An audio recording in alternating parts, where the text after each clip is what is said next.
Le 24 mars, une sagesse pour aujourd'hui. Bâtir et affermir sa maison. C'est par la sagesse qu'une maison se construit et par l'intelligence qu'elle s'affermit. Proverbe 24, verset 3.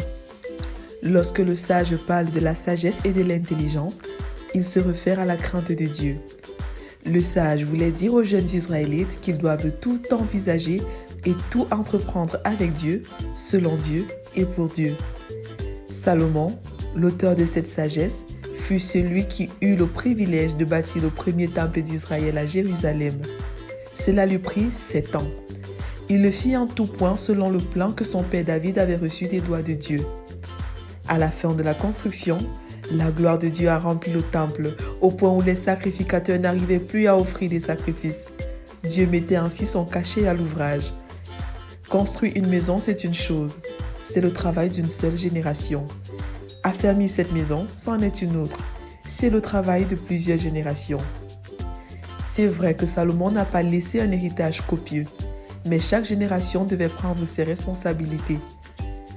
345 ans plus tard, ce temple fut détruit, ce qui veut dire que les générations futures ont manqué d'intelligence. Quelles mesures prenons-nous pour rendre notre future génération sage et intelligente?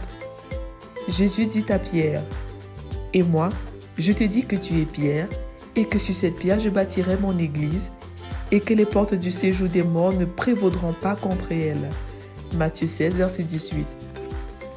C'est Pierre qui fut utilisé pour la première fois pour annoncer la bonne nouvelle de l'Évangile à Jérusalem et hors de Jérusalem. Ce qui veut dire que cette promesse fut parfaitement accomplie et continue de s'accomplir pour bâtir et affermir l'Église de Christ, et rien ni personne ne pourra la détruire.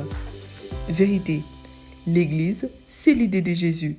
Il utilise qui il veut, comme il veut, pour bâtir et affermir sa maison, qui est son Église, et rien ni personne ne pourra la stopper. Application. Laissez Jésus bâtir son Église et se disposer à lui ressembler au quotidien. Mise en garde. Cantique des montées de Salomon.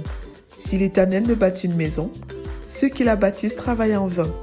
Si l'Éternel ne garde la ville, celui qui la garde veille en vain. Psaume 127, verset 1. Prions ensemble. Père, sois le fondement et la colonne de ma vie, de mon couple, de ma famille et de toute autre chose que j'entreprendrai par ta grâce et pour ta gloire. Au nom de Jésus, Amen. Lecture pour aujourd'hui. Psaume 116 à 120, Proverbe 24, 1 Samuel 10 à 12. Vous êtes bénis.